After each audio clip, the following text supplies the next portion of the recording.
Okay, so now we would be like, let's see what is the issue next.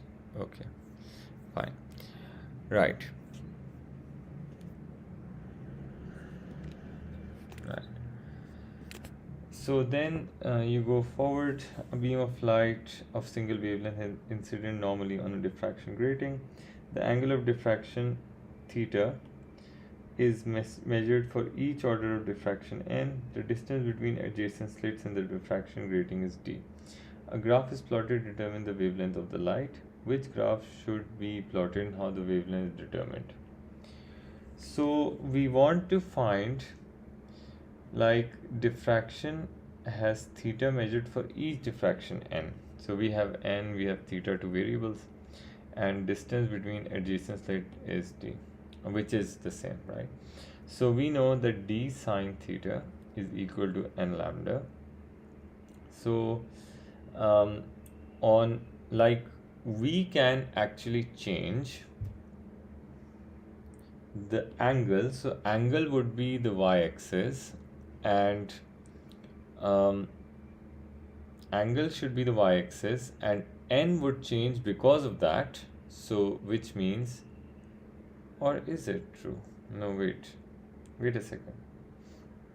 So graph is plotted to determine the wavelength, right? So we want to find the wavelength, and we don't know if a number of that changing would mean something. Let me think about it. So I think that by changing the order, the angle would change, not the vice versa, which means this should be on the y-axis. So let's write n lambda is equal to d sine theta, and y-axis has to be solo, so we have to write d sine theta over lambda. If this is y-axis and sine theta or d sine theta, I mean, it doesn't really matter. This is x-axis, so the wavelength will be the gradient, 1 upon the gradient, right? So we can compare this with, we can separate it like this: d sine theta, or 1 upon lambda, times d sine theta, and then compare it with y equals to mx.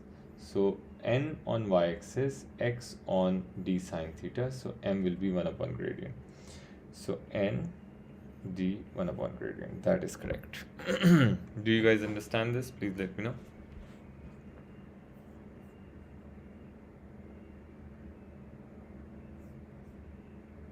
All right, now let's check out the next one.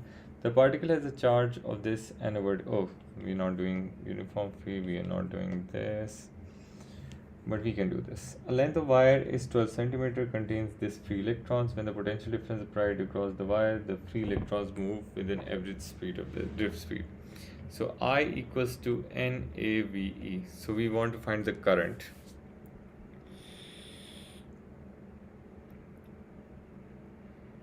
For some reason, it's interesting because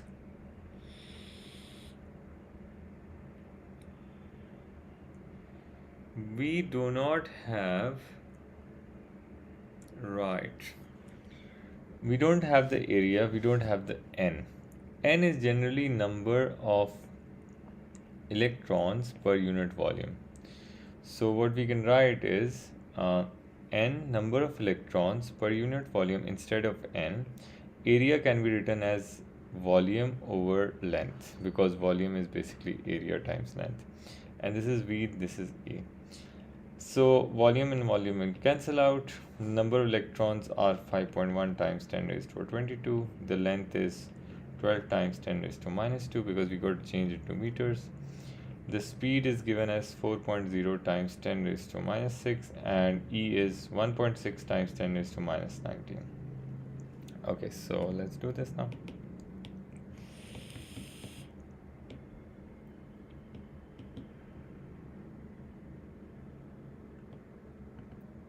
Okay.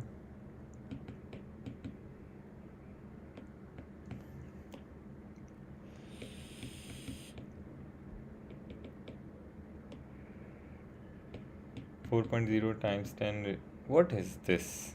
I don't like this. Wait a second. Times 4.0 times 10 raised to power minus 6, and then charge and electron is 1.6 times 10 raised to power minus 19. So that is 2.7. C has to be the answer. Okay. Sure, I No. don't get this. Okay. So what I did was, I just Munib, you need to understand that Yes, sure. the equation that basically relates all of this is I equals to NAVE. In the question, right, we have the length,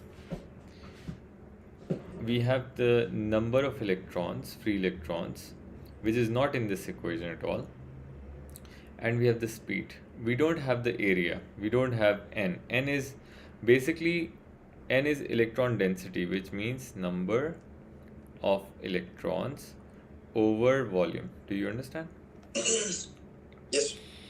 So I wrote it as NE over V. And then area, because volume is area times length, so area can be written as volume times length, right? Volume Yes, sir. over length. So instead of N, I wrote number of electrons over volume. Area, I wrote volume over length. V is there and this. So volume and volume cancelled out, which means number of electrons over length times volume times velocity times the charge on electron would give us the current. And then number of electrons were there, the length was there,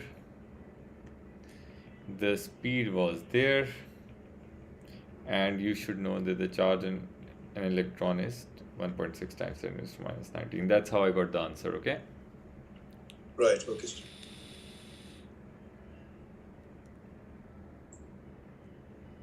Now,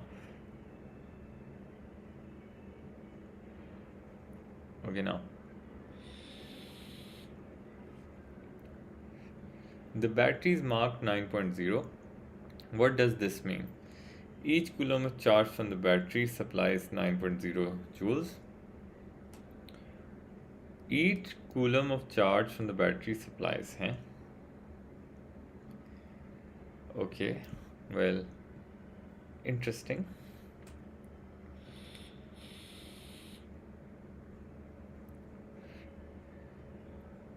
Each coulomb of charge from the battery supplies this. This makes sense for the whole circuit. That's fine.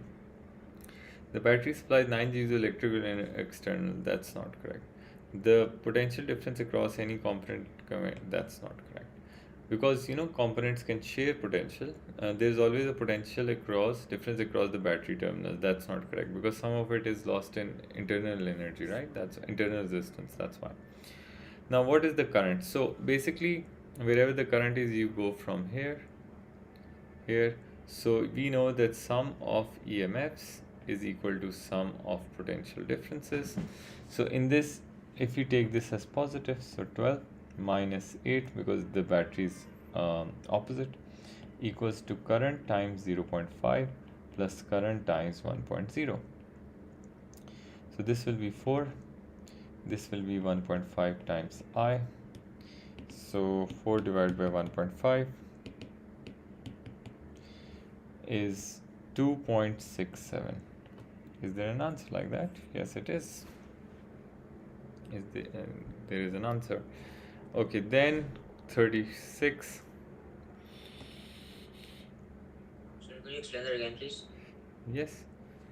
So if you go like this from here to here where the current is going, you see this is the positive terminal and this is the positive terminal. So this battery is connected against this. Do you understand?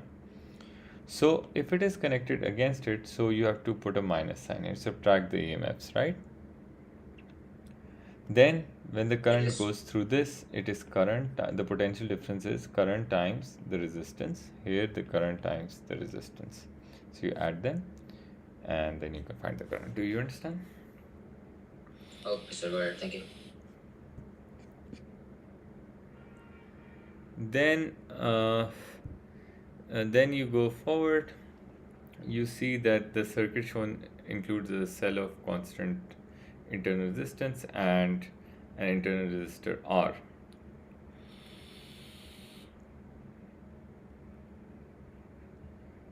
What does he want? I don't know. A student records ammeter and voltmeter. She then connects a second identical external resistance in parallel with this.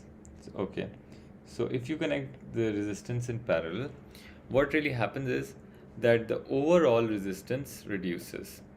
And when the resistance reduces, this means that the ammeter reading should increase for sure.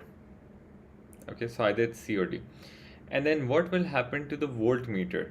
So because the resistance has decreased, this means that the voltmeter reading will also decrease, as voltage is equal to, like, resistance is equal to voltage over current. So it is inversely proportional to current but directly proportional to voltage, so decreases, has to be C then. Now this circuit,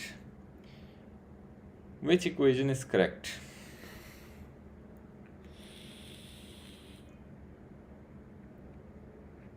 Okay, first of all, you should understand this is a parallel circuit. So the whole EMF is supplied to this branch, and this branch also gets the same amount of EMF. So we can actually generate a sort of an equation right here.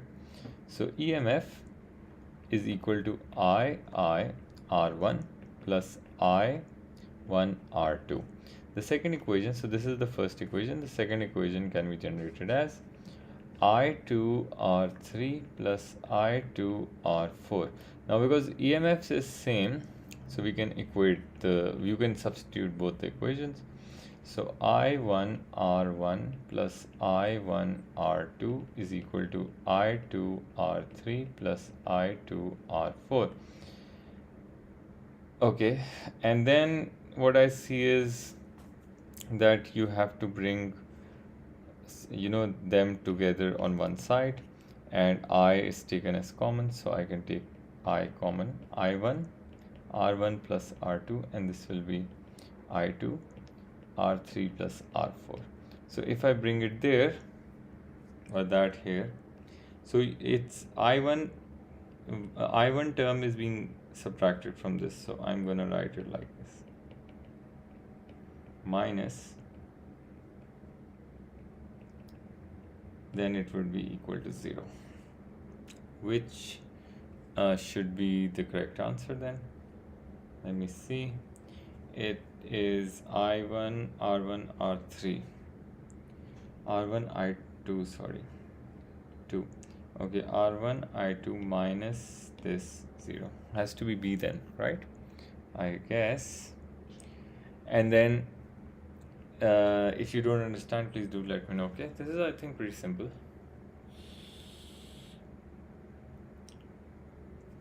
Then going to this one, the voltmeter reads 0 volts when the slider of the potentiometer is 1/4 of the lower end. Okay, what is the resistance R?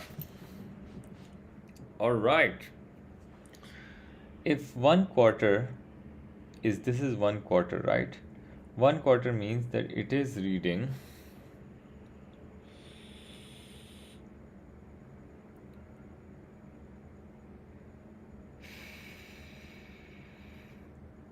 interesting, very, very interesting actually.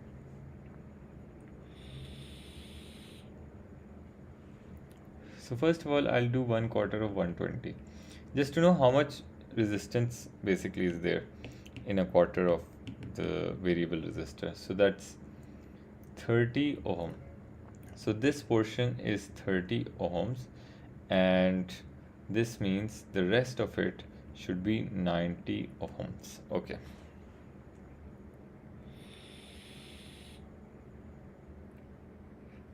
So then it says the voltmeters read 0, which means at this point and this point the potential is the same. That's why the difference is 0. Okay. Now we can find the potential here. It's pretty simple to find the potential. You can use the potential divider equation. So potential divider equation is V out. So I want to find what is the potential across this one only.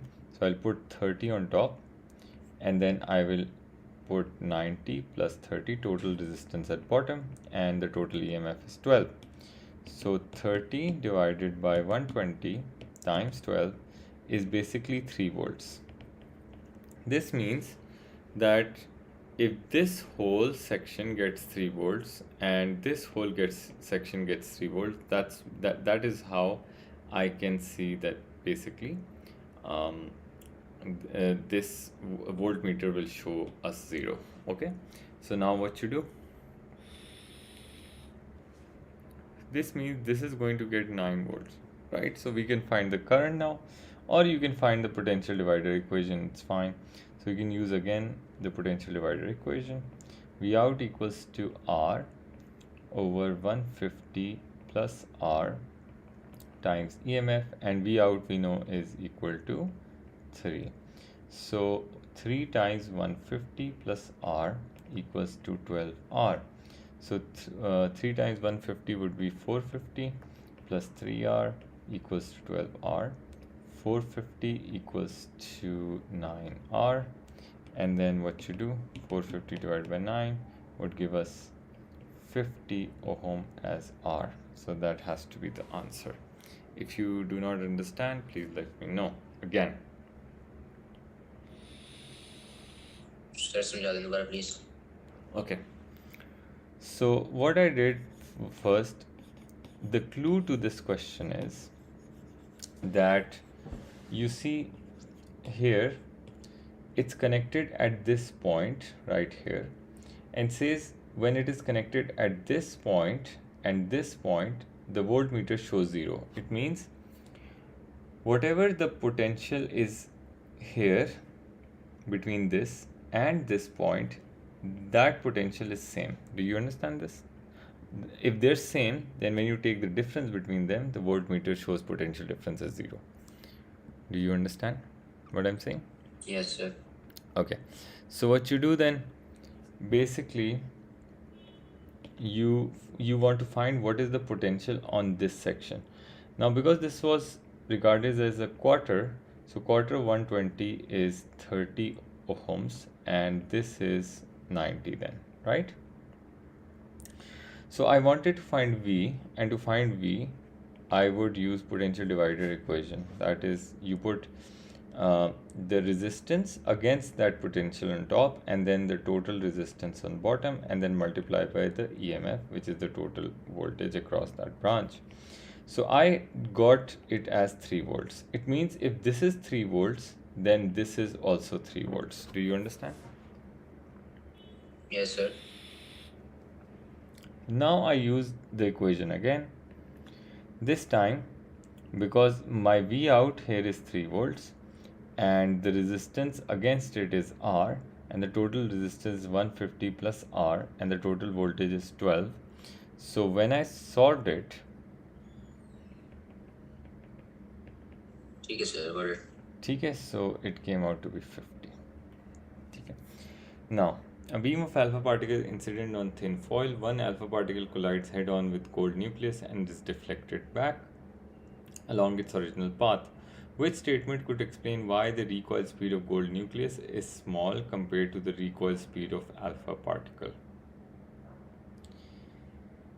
Okay, so recoil speed of gold nucleus smaller because of the mass, of course.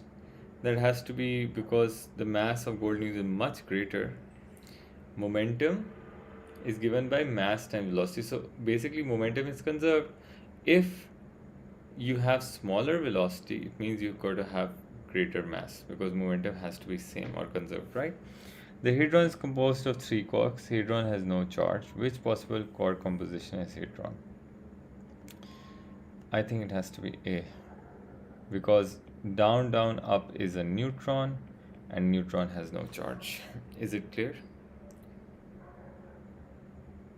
Sir says it has a charge. It has a charge? Oh no, that's not nice. We have to check so many now. So this is not our answer then. Down, up, strange. This is also 0 because minus and 2 by 3. 2 by 3 plus minus 1 by 3 minus 1 by 3. This has no charge as well. Up strange. This has a charge. That is correct. Is it clear?